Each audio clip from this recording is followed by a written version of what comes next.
In this lecture, we are going to learn how to use select editing mode to add actors to our level. So the level editor has 6 different editing modes. To choose the mode you want to work in, simply click on one of the modes buttons in the toolbar, or hold down the shift key and press a number key between 1 and 6, depending on which mode you want to use. So if I press shift and the 4 key at the same time, it will take me into the 4th editing mode here, which is mesh paint editing mode. Or if I press shift and the 5 key, it will take me into the 5th mode.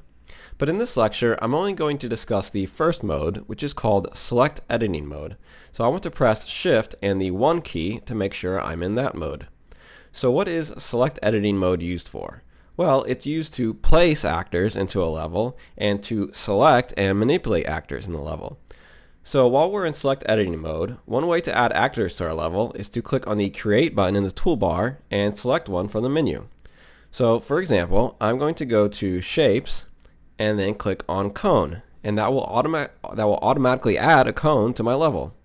Alternatively, I can click and drag an actor from the create menu, and then I can place it wherever I want. And if you want to delete an actor, all you need to do is press the delete key on the keyboard when that actor is selected, like so. Alright, so another way to add actors to your level is through the content browser, but there are a few key differences between it and the create menu. The create menu is used for simple, common, generic actors, while the actors in the content browser tend to be more complex. Also, the list of actors in the create menu remains static. You can't add new actors to the menu, while in the content browser you can import actors created outside of the Unreal Editor into your project or create new ones.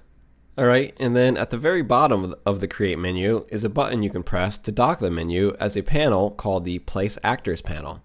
And this works just like the menu, except you can't just click to add, you have to click and drag. Alright, so now I'm going to go over these various categories. The Place Actors panel is divided into categories of different groupings of actors. Starting with the basic category simply contains the most commonly used actors. To the left of the basic category is the recently placed category. This will be a list of actors that you have recently placed into your level.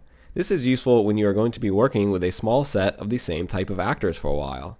In that scenario, you would be able to just keep the recently placed category open and drag and drop everything from there without having to switch between all of the other categories. To the right of the basic category is the lights category. As I mentioned earlier in the course, a light in the Unreal Engine is an actor that is meant to represent the light projecting from some source. Next is shapes, which contains static meshes in the form of some basic geometric shapes. Next to the shapes category is the cinematic category. This has actors used for creating cinematics, which is basically a rendered 3D video. So in the context of gaming, these would be useful for the cutscenes in your games. Then we have visual effects, which as its name suggests, contain actors that add a variety of effects to your level. I'll be covering these in greater detail later on in the course. The geometry category contains the geometry brushes that were briefly introduced earlier. The volumes category is used to define gameplay volumes.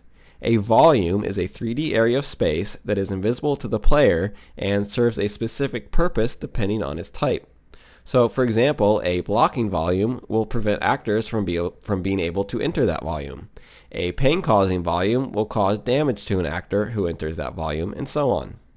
And lastly is the all classes category, which contains all the actors from the other categories, plus some additional actors not found in any of the other categories, either because they're less common or just didn't fit nicely into one of the other groups. And so obviously this list is somewhat long, and so this makes this search bar up here useful.